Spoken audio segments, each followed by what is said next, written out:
Hello and welcome to the Election Corner on One Man Think Tank. Today I want to take a brief interlude to say I really like the NPR election tracker, but I also hate it. It's a very weird uh relationship I have with it. I just came across it today while looking up research for the presidential election prediction. Um and I'll say why I hate it first. It is so broad. They only have three categories: likely, lean, and toss up. And that bothers me as a person who likes being really specific. Because, well, let's be fair here. I just released a presidential election prediction where in the first 30 seconds I declared Biden the winner, and it took me over 15 minutes to elaborate why. While here, they are wildly broad about their discussion, but I actually really like it because of that. Like, if you're going to do toss up, this is how you should do toss up. By having. So, first off, the first clever bit about it, and I know they're not the only one, I believe CBS also is doing this. They don't have a safe category. And I really kind of like that. Because that's how elections are. I think too often we think of it like, frankly, like a video game. You have your markers down and you know certain ones are just safe.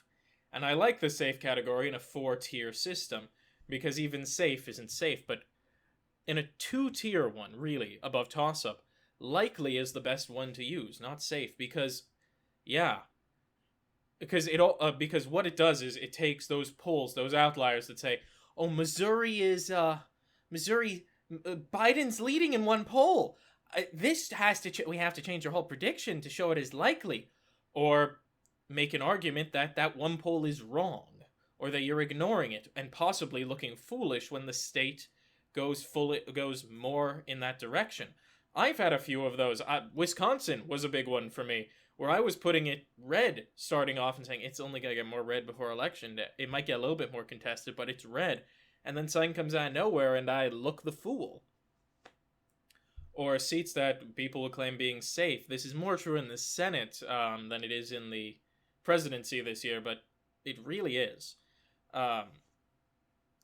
And I just really like that concept. I wish more pollsters would do it, of removing the safe category. I think we as a field could improve if we did that. I won't do it this election season, but I'll definitely consider it for the next one. Because that does make it easier to make your top predictions. Because what is the difference between likely and safe? And typically it's 2 or 3 polls coming out and saying, oh, actually, it might be a little bit more flexible than normal. And how that would force us to look at our elections and kind of admit that 2 polls a contested state does not make.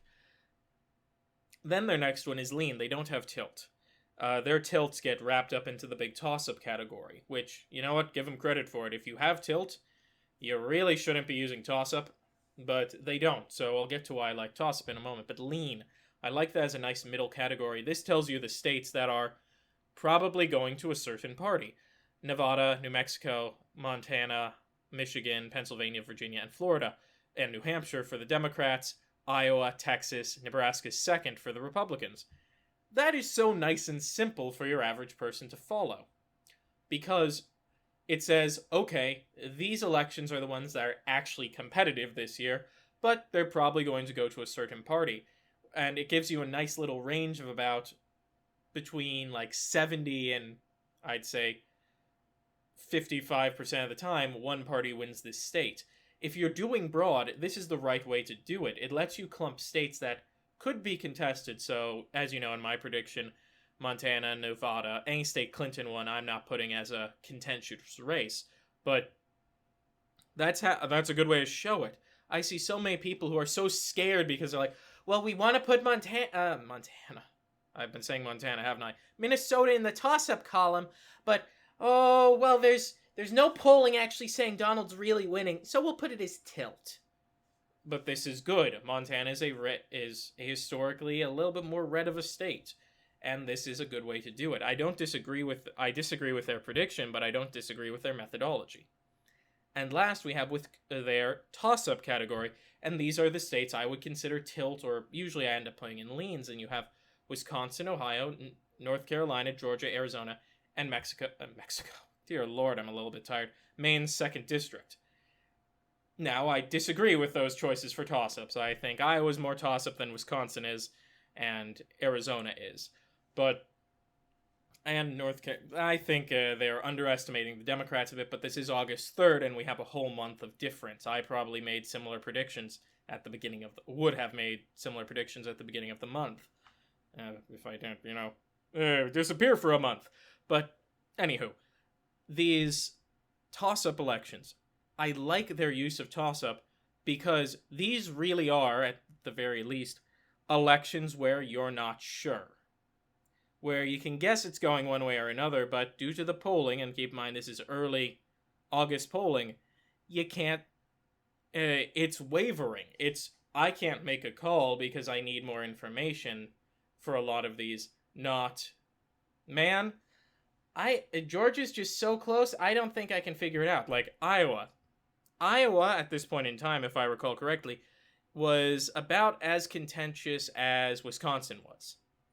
But there were multiple polls coming out of Wisconsin for Trump, while there weren't for Biden in Iowa. And that's a good way to run your polling. So overall, I wish more people would adopt this map. And just a little snippet for you on the exact opposite type of polling to what I do, the very specific categorized polling where you don't have room for toss-ups, as opposed to this very block polling. And I wish, frankly, most of the more generic, the news organization ones would adopt this. Looking at you, economist. Because otherwise you end up with a bunch of states that end up in the leans category that shouldn't be there because they threw Minnesota in the likely category, and well, we can't honestly think Minnesota's probably going to flip, so that means a lot of states need to be leans when they're not leans, and it makes it really hard to follow their methodology. But with that being said, if you would like to see more from the channel, click the subscribe button and the notification button. If you like the video, click the like button and leave a comment down below. I love hearing your guys' opinions. And also, if you want to hear more from me outside of videos, you can follow me on Twitter at OneManThinkTan, the numeral. Link down in the description. And, as always, and most importantly, have a wonderful day.